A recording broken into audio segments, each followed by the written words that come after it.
my 30-day fast attempt. This is Tom Miner, and I've chosen to fast for 30 days.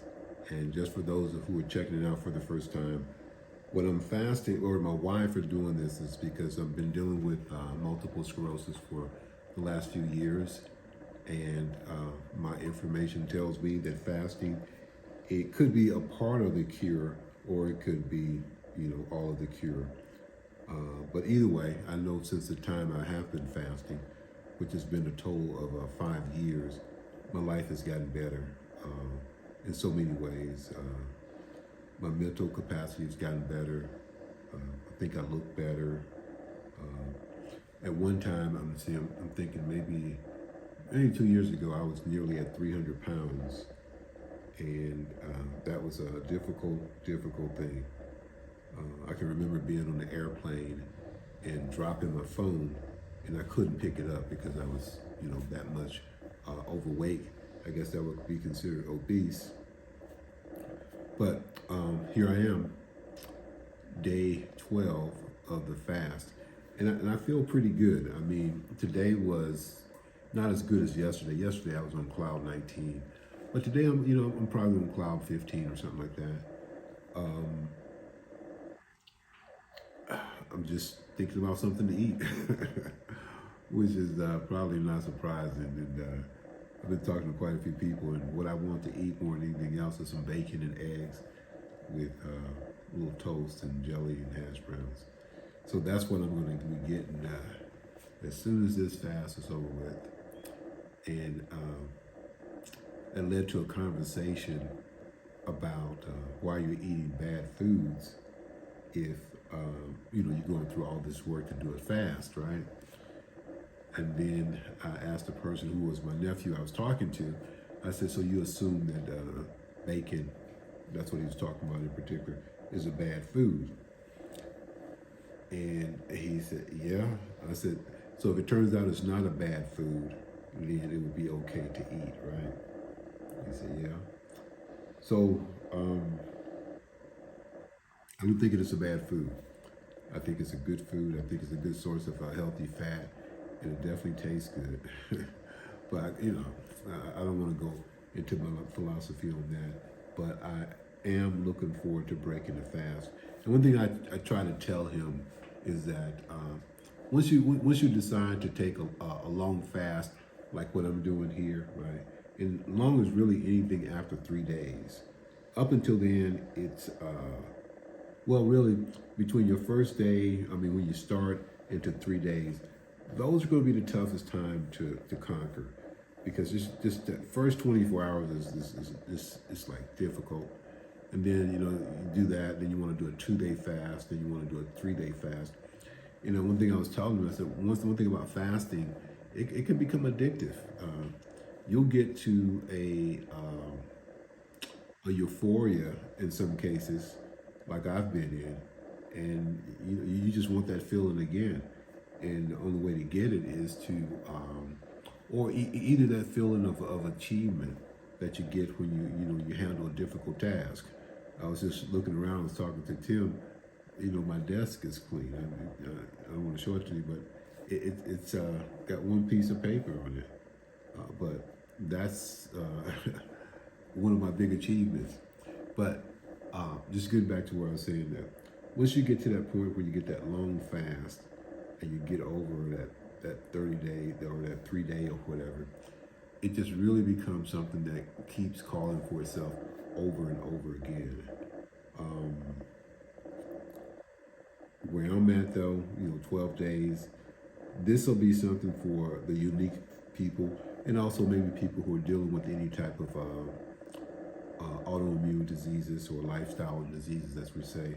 And it'll give you the ability to deal with it, right? I'm not going to say it's going to cure. I believe it will. And like I said, it made me feel so much better.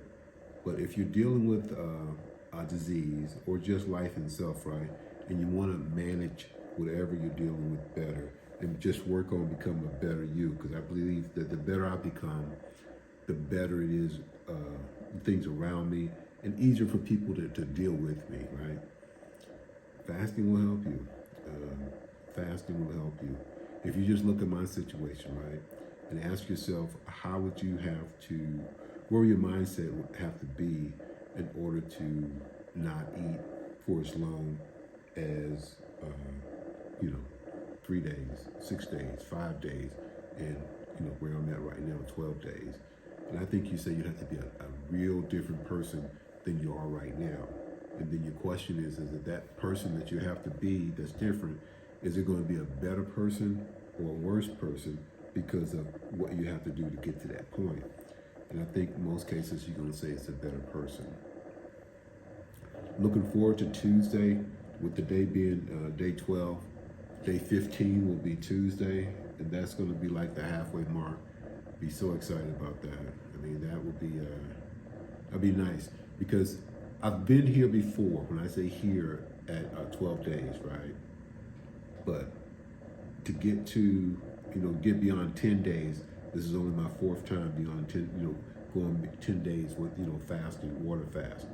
So when I get to day 15, I promise you, we'll have a thumbnail picture of day 1 right beside day 15, and you tell me if there's a difference. Personally, I haven't been going back and really looking over the materials. I got somebody editing for me. Hopefully he's doing a good job.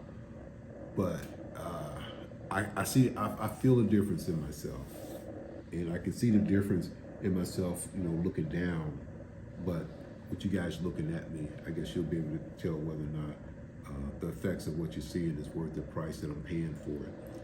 And remember too, the bigger price that I'm paying for is what's happening internally, right? Because when you start to shed weight and stuff like that, a lot of it is in your stomach, your hips, your buttocks and stuff like that. And so that stuff, it kind of goes by slowly, right? But once it's off and people see you, they say like, oh man, what happened? It seems like overnight. But of course, one of my favorite sayings is over time, not overnight.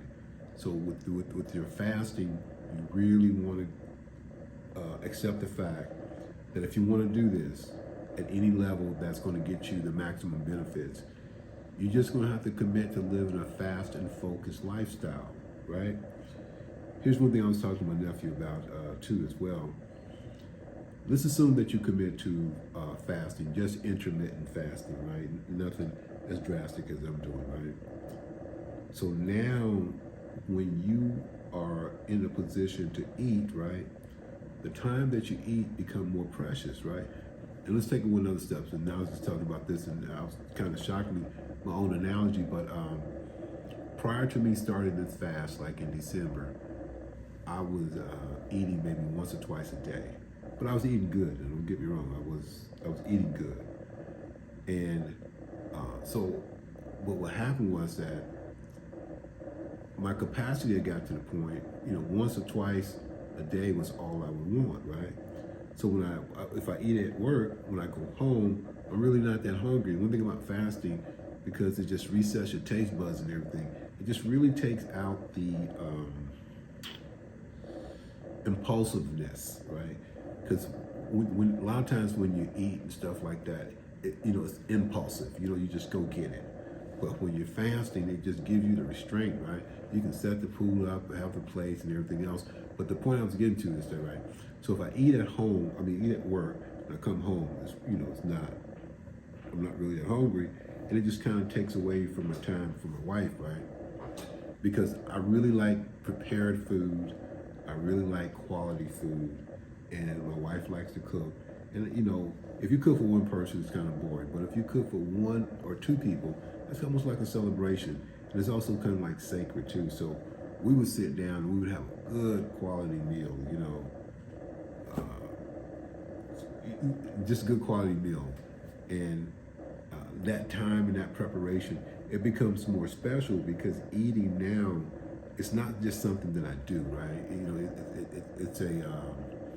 It's something that's going to nourish me. It's also something that's going to medicate me, because food should be medicine as well as nourishment. And now that, I really like the quality stuff, stuff that's prepared and stuff like that, it just really makes dinner just a whole different level of experience than it was before. I was just eating on the run, going through drive-thrus and stuff like that. And now, that's not my thing. I was telling my nephew too that, I would see like a Baconator poster, right? Man, that looks so good. That might as well have been a supermodel as far as I was concerned, because that was something like I just had to have, right? And you find yourself pulling over in drive-thrus unconsciously. You're not hungry, but you see this thing and it clicks and you want to do it, but that leaves. It leaves. Once you achieve a certain level of fasting, it's hard to go back to where you were before. It's hard, but not impossible, because food is, it's addictive. I was telling my nephew, like, look, I'll admit, my name is Tom Miner. I'm 61 years old, and I'm a recovering food addict. And I'm glad you guys are here to support me.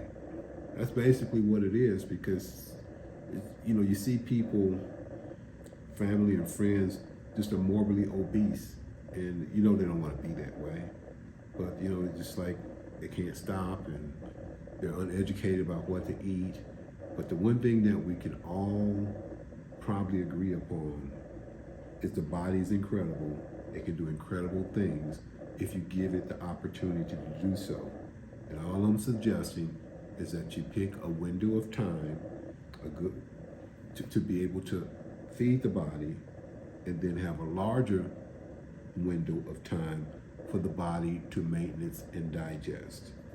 And if you are dealing with things that are irregular, maybe look into a longer one.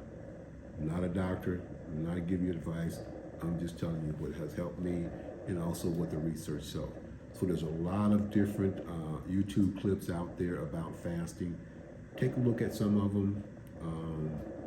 I'm gonna talk to my guy Mike and see if he can show me how to put some links in here and stuff like that. Because if you do decide to embark on this path of living what I call a fast and focused lifestyle, you definitely want to make sure that your information, your knowledge base is sound. You want to make sure that you have the information to be able to deal with the feelings that you're going to have, to deal with the people that are going to be around you, that are going to be eating, just to prepare yourself to understand that what you're doing. And once you have that expectation, the only other thing you need to do is to have your why straight, why you're doing it.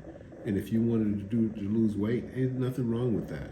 If you wanted to do it to try to reset your immune system, nothing wrong with that. If you want to do it to try to, for beautification and also just general body maintenance, nothing wrong with that. As a matter of fact, there's nothing wrong with fasting at all. I think it should be something that people should just look at in general.